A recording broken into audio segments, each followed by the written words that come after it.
Our yard has been recognized by the National Wildlife Federation as a wildlife sanctuary. It's something anybody can actually do if they meet certain qualifications. We'll like to give you a tour of our yard and go over what parts of it meet the different requirements for certification for wildlife habitat. It's that you provide water, food, cover, which means places to shelter, and places for raising young. And the fifth one they just added is sustainability, that you do it in a sustainable method. Okay, let's start with our shade garden out front here. This whole area is heavy shade under this Japanese maple tree, which we planted probably 25 years ago. The tree, first of all, provides shade, of course, but it also provides a lot of shelter and housing. You know, we have birds' nest in it. We've hung some bird feeders, bird houses in there to provide additional nesting, and they do get used by wrens and chickadees. So we're going to talk about this area here, which is along the sidewalk. It's primarily our pollinator garden. There's many plants specifically chosen by us to feed bees, wasps, butterflies, all kinds of pollinators. And the bright red plants are favorites of hummingbirds.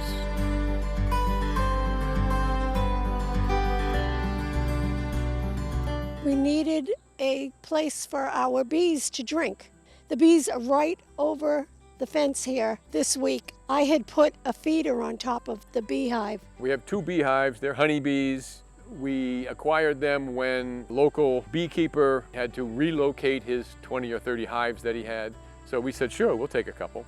So he came and he sets them up and he takes care of the honey and he takes care of the hives, which is great. And we get a couple of good-sized jars of honey free from him every year.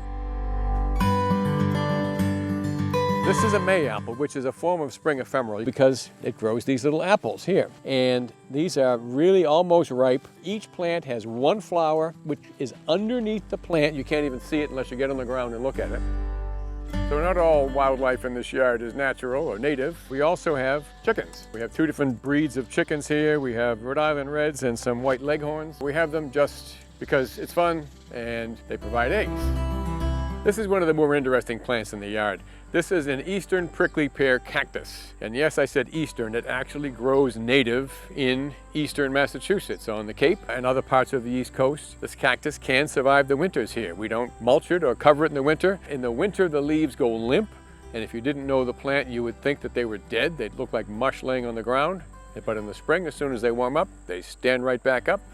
And this plant is probably 10 years old now. Number one thing, in my opinion, is diversity. The more things you put in your yard, the more things can live there. I like to look at my yard, my property, as one organism in which I am just one of the living species. I'm not trying to take over the yard and control everything. I'm trying to live with the items that grow here. And I think that's the way Jane and I have raised the yard for 30 years. And we do our part to help other people do that as well. She's in the garden club, I'm on the conservation. We try to spread the word, if you will, about the kind of gardening that we do and that we think it's something that other people should do as well.